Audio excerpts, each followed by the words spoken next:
Alguns de vocês conhecem meu bom amigo Querofonte?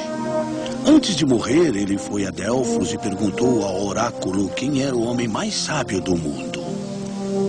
O oráculo lhe respondeu que não havia homem mais sábio do que Sócrates. Quando eu soube disso, me perguntei: o que o Deus do oráculo pode querer dizer? Porque eu sabia que não era sábio.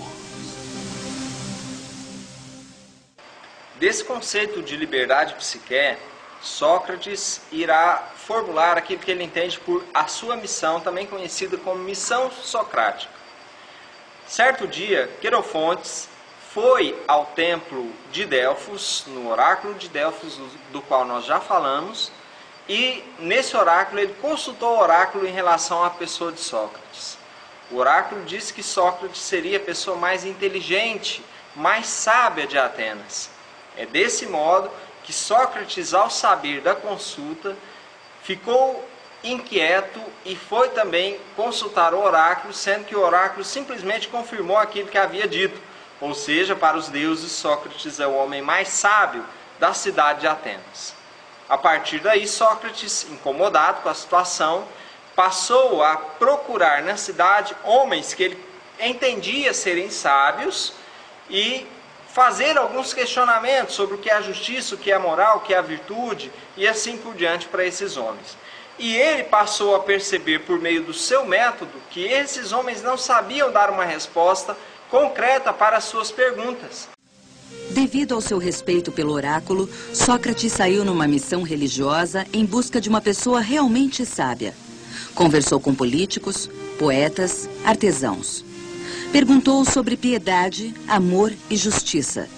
Descobriu que sua sabedoria, ironicamente, decorria de ele não ter qualquer pretensão a ela, ao passo que outros a tinham. E ele esvaziou essas pretensões com uma técnica que ficou conhecida como o método socrático. Foi a partir daí que ele entendeu por que o oráculo havia dito que ele era o homem mais sábio. Justamente por ele reconhecer que pouco ou que nada sabia sobre aquelas questões que mereciam exaustivamente serem prescrutadas, conhecidas, dialogadas e assim por diante. A célebre frase de Sócrates, só sei que nada sei, se explica dessa maneira. Não é que o indivíduo não sabe de nada, mas que o indivíduo reconhece, assim como Sócrates, a sua ignorância diante de todas as coisas que existem no mundo para serem conhecidas. Se no tempo de Sócrates, que o conhecimento era vasto, porém ainda muito limitado, imagine nos dias de hoje, aí que nós não sabemos nada mesmo. No primeiro livro da República, de Platão, o personagem fanfarrão de Trasímaco defende vigorosamente que a justiça é qualquer coisa feita no interesse dos governantes. Sócrates se aprofunda nesse aspecto. Estamos de acordo que a justiça é o interesse de algum tipo, mas você vai além dizendo que é um dos mais fortes. Não tenho tanta certeza sobre o seu à parte e vou ter que pensar melhor. Prossiga. Primeiro diga, você acha justo os súditos obedecerem a seus governantes? Eu tô te explicando pra te confundir, eu tô te confundindo pra te esclarecer. Tô iluminado pra poder cegar, tô ficando cego pra poder guiar. Um outro aspecto da teoria socrática é a questão da ironia e da maiêutica.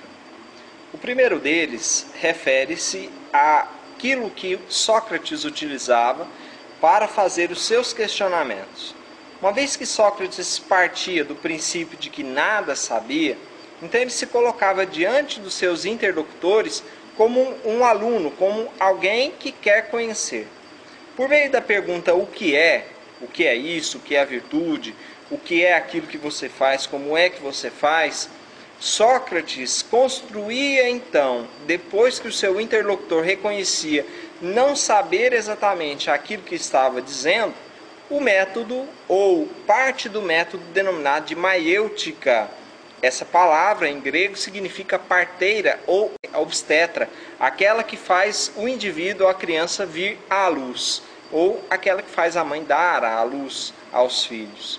Desse modo, e pelo fato da mãe de Sócrates ser parteira, ele entendia que a sua missão era ser um obstetra de razões intelectuais, de verdades intelectuais. Então você deve ter percebido que a justiça pode não ser no interesse dos mais fortes quando os governantes, sem querer, ordenam coisas a serem feitas contra si mesmos. Sim, mas...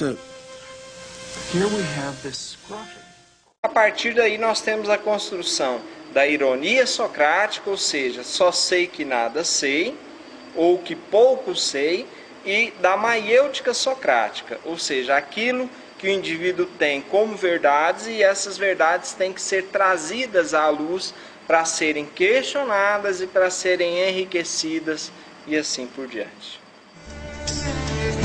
Quanto a você, da aristocracia, que tem dinheiro, mas não compra alegria, há de viver eternamente sendo escravo dessa gente que cultiva a hipocrisia.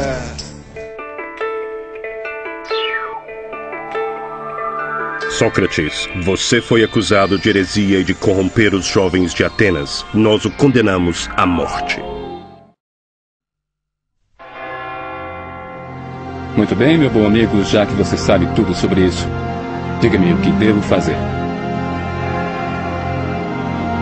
Depois de beber a cicuta, caminhe até as pernas ficarem pesadas. Em seguida deite-se e o veneno fará o resto. Meus amigos, que teatro. Dizem-me que quando se está prestes a morrer, a gente deve permanecer em silêncio. Minhas pernas estão pesadas. Está sentindo aqui? Não. E aqui? Também não. O veneno está se espalhando. Quando atingir o coração, morrerá. Tritão, devemos um galo ao deus Asclepe. Cuide disso. Não se esqueça. Por fim, Sócrates elabora 3 princípios básicos de conhecimento. Existe para ele um conhecimento que é sensível, ou seja, você conhece outras coisas, outras pessoas, outras ideias, além do autoconhecimento que é o conhece a ti mesmo. Esse conhecimento sensível irá ser chamado depois por Aristóteles de conhecimento empírico. Existe ainda o conhecimento intelectual, ou seja, a minha razão conhecendo os objetos fora de mim. E, por último, existe o conhecimento conceitual. Conhecimento conceitual é aquele que é passado de geração em geração. É aquilo que irá permitir depois a criação ou a formulação da ciência. Conhecimento conceitual é uma verdade universal que pode sofrer acréscimos, mas que raramente muda. Sócrates, conhece-te a ti mesmo. Ela, a eternidade, foi reencontrada. É o mar misturado ao sol. Cumpre tua jura, alma, eternamente viva. Seja o ardente dia ou a noite pura.